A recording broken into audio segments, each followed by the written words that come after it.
Some have felt that there might be gaps within the law of attraction, but in today's show, we're going to talk about reimagining the law of attraction.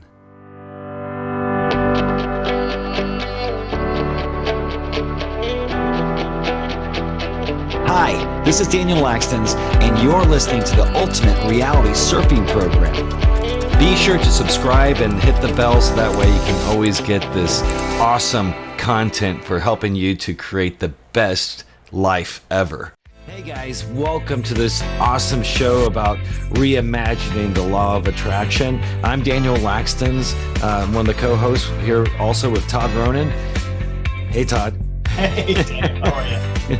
But I teach law of attraction, reality creation through my program, the Ultimate Reality Surfing Program.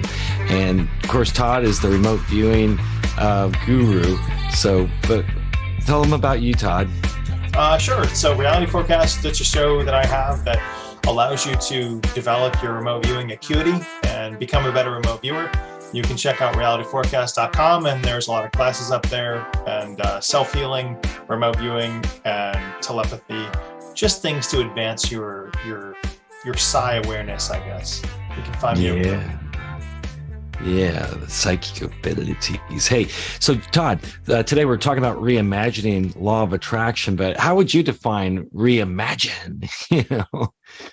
Well, there's a lot of people that say that they practice the law of attraction, and I think what they're doing is just kind of regurgitating something that is maybe 60 or 70 years old. There are a lot of steps that aren't included in the law of attraction. So reimagining just means taking a look at what works, looking under the hood, and finding what the problem is. So why didn't this law of attraction work for me? Because it's not going to work for a lot of people. You can't use the same thing you used 80 years ago today or 60 years ago.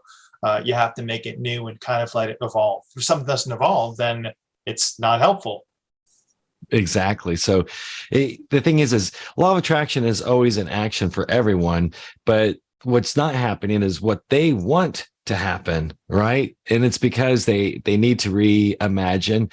A lot of times it's our imagination in itself. Maybe some people say, well, man, my imagination doesn't work as well as when it did when I was a little kid. And if you believe that, then you're going to get those results. But what are some other things that maybe was left out of the law of attraction, or something that maybe they didn't see in the secret that you'd like to share? You said imagine. I remember I was at a facility out in Oregon, and they had a thing on the wall that said imagine. And my brain exploded when I saw the word imagine in a different light, and it means I am a genie. And so knowing yourself, I think, is really a big abstract portion of the law of attraction, because without knowing yourself, without knowing your true intentions, your true saboteurs, your true blockages, you're going to be unsuccessful in this process. So learning more about you, and how would you go about doing that? Absolutely. So self-awareness. We also, a lot of people say that you woke up, that you're actually awake and realize who you are and who you are becoming. So that self-awareness is really important. So what else would you give us on this? I think a sense of identifying those blocks. What is holding me back? Because people think that blocks are negative, but there's a reason for them. And so looking at them through introspection, and you teach this in your course too, looking at the shadows or the other aspects of yourself that are hidden is important to eliminating those blocks and then moving ahead. Absolutely. Because, there's several great teachers out there, but feeling happy is pretty much necessary to bring those happy experiences, happy results. But it seems like a lot of us, maybe someone listening right now is like, well, I don't feel happy all day long. There's my life is shit. And so as we keep enjoying the shitty life, then we're bringing more shit into our lives. So the best thing to do is that you got to find shadow work is one way of doing this. And that's Carl Jung. He was a contemporary with Freud. They disagreed because basically Sigmund Freud was always focusing on the sexual component saying that, oh yeah, this is because you wanted to have sex with your mother or your father or something. He's kind of a little freaky in those aspects. But Carl Jung was always talking about like these paradigms of the past, the nature versus nurture. Well, when you're growing up, you got a lot of nurturing of information being programmed into your mind. And sometimes a teacher may have scolded you. So if you got scolded when you have this emotional sensation of happiness, and all of a sudden someone takes whatever you're doing and smacks you in the face, so to speak. And now you have this negativity attached to this piece of you. It gets shoved into your shadow. And so going back, that's that inner work that a lot of us have to keep doing. And we've been doing it, but keep doing it. And then once you come to terms with those things that are subconsciously causing you not to manifest, it's blocking your manifestation abilities, then you'll start to see things speed up more so in your life. And you're happier too along the way, Yeah. Also, the role of feeling gratitude for the process. The law of detachment is about making a wish board and not having that. Compassion and gratitude, I guess, are kind of the same thing, I'm thinking. But, there's a higher power that you must give thanks to, whatever religious feelings you have, there's a higher power in you. And you have to connect to and give thanks to that, that higher power within or externally in the process, the new process of law of attraction. Yeah. And that helps a lot too. That gratitude, that appreciation even for the process of where we're at right now.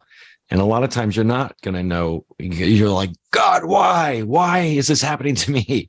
Why do you keep doing this? Are you a jokester? What's going on? But we're looking at it because we're right here in the thick of it. But, sometimes it may be months later, maybe even years later, that you look back at this time period and you come to realize that, it was necessary to get you through, like it's almost like a stepping stone across this river to get you to where you're needing to be. And it was very beneficial. Yeah. And sometimes those rocks are far apart in that river. You have to take a leap of faith. And yeah, if you're jumping to the next one, you hit your knee. Oh, no.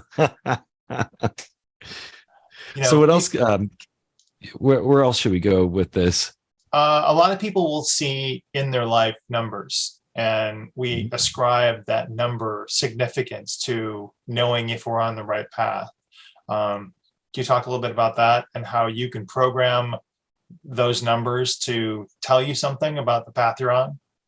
Yeah, well, and a lot of people call these angel numbers, and there's angel number calculators out there. So sometimes maybe your higher self, different ones have their angels, or they'll have their spirit guides, different ones in different teachings. And that's what's so beautiful about you and me is we talk about, we see an allowance for all these teachings out there, but the terminology changes into each one's. But so whether you have spirit guides that you're dealing with, your higher self is one term. Some call it your inner self. Then you're praying to God. So whoever that person, that's a part of you, who you are, and the terminology changes into each one. Well, no, I just wanted to say that people think those numbers mean something and they give them value. You can set that intent to say, whenever I see this sequence, that means I'm on the right path, whether it's that's good though, 324 or 313. Being from Detroit, I say, well, if I see 313, that's the Detroit prefix and area code. I know that that's something that is going to lead me to a memory of home, because that's the sequence I've programmed in my head. The universe sends me that 313 whenever I need to think about or reflect on something that I learned about in my youth or at home. And then it's beautiful. Other number sequences, a lot of people will see 1111. And because other people have seen 1111, they believe that they see 1111 too, but they don't have any pre-programmed significance to that number. We'll take a different number because that has much. Like we could do a whole show on 1111, and I could talk about that, right, about viewing angles. But we won't do that Well, now. 1111 basically means that you're waking up to realizing that you're on the path to awakening, to consciousness, but you can always Google any of these numbers. But what I like what you're saying, Ronan, is then you can use any number as a trigger to make you think about what you want to think about. That's beautiful. So those sequences you can program, and that will give you, a memory or a path to follow because you've programmed them. And your unconscious can then create a series of circumstances where you'll be exposed to that number through a license plate, through a street sign, or whatever. And then you give gratitude towards your higher self for creating that situation, that scenario, so you can see it and visualize it. That's excellent. So, wow, we were covering several different things on this path of reimagining. I love it. Reimagining your law of attraction. Yeah, so it's more than just your wish board. A lot of people think, this is what I want. Why isn't it working? Why isn't it working? Well, that's not the only step that you have to take. You have to release that energy and let it go forth. And, if you hold on to something too tight, you can squeeze it and break it. And so letting it go and scatter to the wind will allow it to come back to you if it's destined to come back to you. That's beautiful. Yeah, sometimes when you just forget about it, just let it go, forget about it. That's when it pops in your mind. You're like, oh, now I get it, or something good happens when you quit looking or trying to. If you plant seeds, you can't just keep going over to the dirt and digging your fingers in there to see if there's a sprout going, because you're going to kill the plant. So you just got to let it be, and be patient. It'll happen. It's happening. That's right. Todd, thank you for joining me. It's good seeing you again. It's great having you. If people want to find you, they can go to. Oh yeah, people that want to find me, you can check me out on TikTok. I do at least 1 to 3 videos a day on TikTok. So it's always a positive message that helps you to either learn more about reality creation or just to be happy in general. But otherwise, go to ultimaterealitysurfing.com and you can download a free worksheet on designing your perfect reality. And that's a little free giveaway for you to help you down that road to where you can actually decide what you want. A lot of people don't know what they want, Todd, in life. They know what they don't want. That's what all they talk about all the time. So do yourself a favor. Don't talk about what you don't want. Only talk about, even if it hasn't happened, talk to people about what you want to happen in a positive way. And then you're going to see each day getting better and better. Awesome. Good advice. Be sure to give this video a like, subscribe to the channel, and hit the bell so that way you can hear the next podcast that comes out. Hi, everybody. Have a great reality. See you next time. See ya. Bye.